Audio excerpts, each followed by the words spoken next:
This channel does not promote any violent, harmful, or illegal activities. All content provided by this channel is meant for an educational purpose only. এটা তো রাজনীতির সঙ্গে তো কোনো সম্পর্কই নাই। প্রথমত, শ্রীমদ্ ভগবদ গীতা এমন একটা ধর্মগ্রন্থ, এই গ্রন্থ হাজার হাজার বছর যাবৎ পৃথিবীর মানব জাতির কল্যাণে নিয়োজিত। জাতি, ধর্ম, বর্ণ, রাজনৈতিক দলমত নির্বিশেষে শ্রীমদ্ ভগবদ গীতার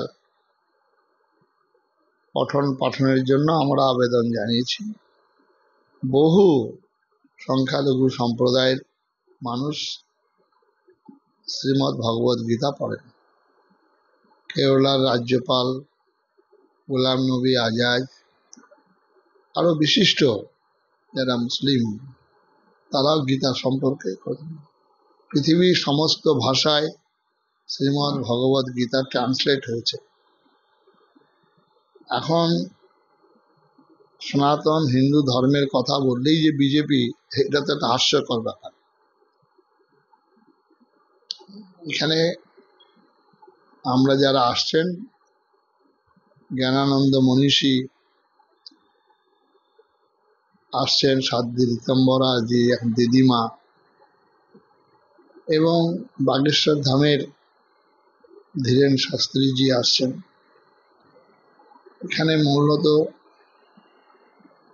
শ্রীমদ্ ভগবদ গীতার পঠন পাঠনের প্রচলন, শ্রীমদ্ ভগবদ গীতায় মানব জাতির যত প্রশ্ন আছে সমস্ত প্রশ্নেরই উত্তর শ্রীমদ্ ভগবদ গীতায়। অন্য অন্য ধর্মগ্রন্থগুলি ঋষির উবাচ, ব্রহ্ম উবাচ, শ্রীমদ্ ভগবদ গীতাই একমাত্র শ্রী ভগবান উবাচ। গীতা মে হৃদয়ং পার্থ, আমরা এটা বিশ্বাস করি। এবং এই শ্রীমদ্ ভাগবত গীতা যে যুব সমাজের যে অবক্ষয়ের থেকে রক্ষা ত্রাণ, শ্রীমদ্ ভগবত গীতায় একমাত্র করতে পারে। শ্রীমদ্ ভগবত গীতা আমরা প্রথম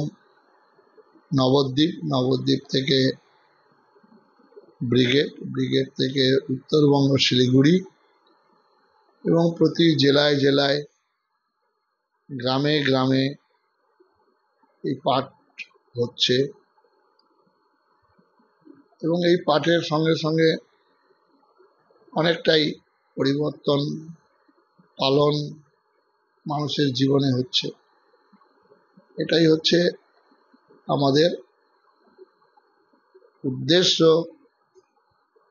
হরে কৃষ্ণ হরে কৃষ্ণ হরে হরে, শ্রীমদ্ ভগবদ গীতা পাঠ ঘরে ঘরে।